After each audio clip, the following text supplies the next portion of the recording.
Huh? Bakit? Ikaw ba yun? Oo na. Ako na yun. Ako talaga yung stalker mo. Hindi ako nakapagsalita. Nakatingin lang ako sa kanya na may pagtataka. O bakit? Seryoso ka? Oo nga. Ako yung letter D. Drishna. Ewan ko sa'yo. Kinabahan ka ba? Asa ka naman maging stalker mo ko. Pangay ko pa maging stalker ko eh. Kapal ng mukha mo. Uy, akala niya talaga ako. Kung ikaw yung kakasuhan pa din kita. Lo, ito naman. Mahal kaya bili ko dun sa kwintas tapos sa inumin. Nakaka-hurt ka naman na itatapon mo lang. Ay, Sus, alam ko naman na hindi ikaw. ba't naman? Kasama kita sa kantin kanina. Wala yun nung umalis tayo. Malay mo, inutos ko lang sa iba.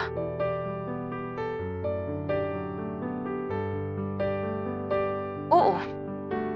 Kaya sana huwag mo na itapon yung next na ibibigay ko sa'yo ha. Ewan ko sa'yo. Lakas man trip. Pag sa kanya ginawa, ilang araw kanya hindi papansinin. Pagpasok ko ng room, may onigiri sa ibabaw ng desk ko. Tapos, may nakadikit na sticky notes doon. Favorite mo din to, di ba? Biglang dumating naman tong si Krisha. Ano yun? Siya na naman siguro nagbigay niyan. Wow, mukha ka daw patay gutom kaya ka binigyan yan. Gusto mo? Siyempre, sarap kayo yun. Oh, sino mas patay gutom sa atin? Wow, inalok mo, di ba? Kilala mo ba kung sino gumagawa nito? Kung kilala ko sana sinabi ko na sa'yo, di ba? Baka pinagtitripan mo ako ah. Wow, sorry, di kita trip. Mas lalo na ako. Dumating na yung prof namin at umayos na kami sa pag-upo. Habang may sinusulat kami, may napansin ako nilabas si Krisha sa bag niya. Isang sticky notes. Same na sticky notes nung nagbibigay sa akin.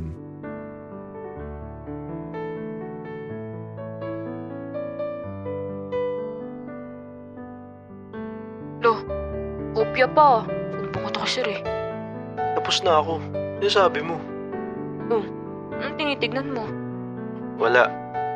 Huli ka na, boy. Bigla niyang tinakpan yung notes niya. Ako naman, tumahimik na lang ako. Matapos yung klase at inaantay na lang namin yung susunod na magtuturo. Saan punta mo?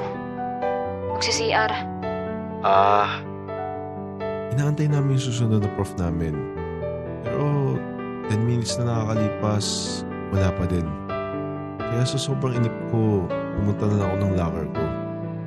Pagbukas ko ng locker ko, may letter na naman. Ba't mo binaglang yung binigay ko? Ayaw mo ba?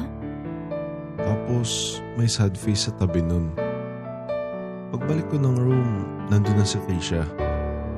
Oh, nag-CR ka din? oo. Ayaw ko sabihin sa kanya na nagdududahan ko siya. Gusto ko muna makasiguro na siya talaga yun. JC, Ah, yung crush mo. Tinuro niya yung babaeng maganda na sumilip sa pinto namin. Siya yung babae na akala ko stalker ko. Napayuko na lang ako nung tinignan niya ako. Nakakahiya. uwi na ako. May gagawin pa ako. Uy, sabay ako. Nagumpisa na kami maglakad. Ewan, pero habang naglalakad kami, parang may nakasunod or may nakatingin. Malakas kasi pakiramdam ko pero baka akala ko lang siguro yun.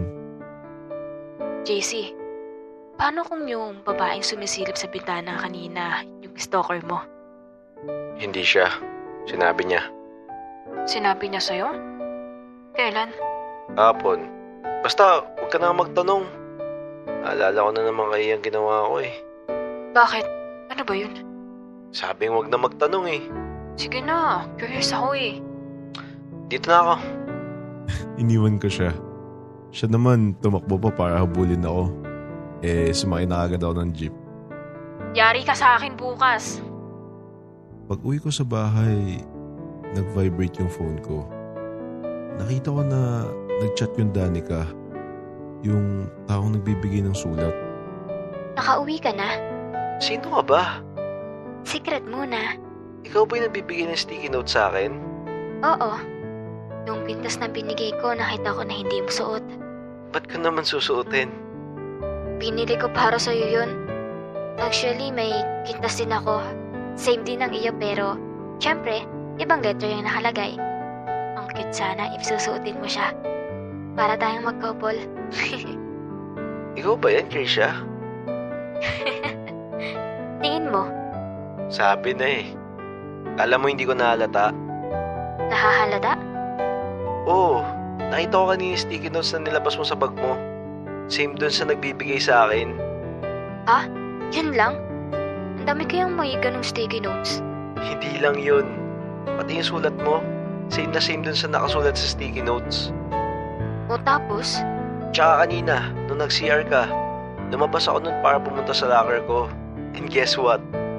Nagkaroon ng letter sa locker ko nung umalis ka lang. di pa pwedeng nagkataon lang.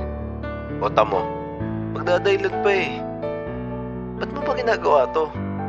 Ano naman nakain mo? Gusto ko lang ng attention mo eh. Atensyon mo mukha mo. Tamo, yari ka sa akin bukas. Kakaltokan talaga kita. Ay, sayang. Bilis ko namang mahuli. Bistado na ako. Lakas ng type mo, Krisha. Pag sa'yo ko ginawa, akala mo laki ng kasalanan ko eh, no? Bigla siyang nag-send ng picture at nagulat ako. Kasi picture namin yun ni Krisha na magkasama.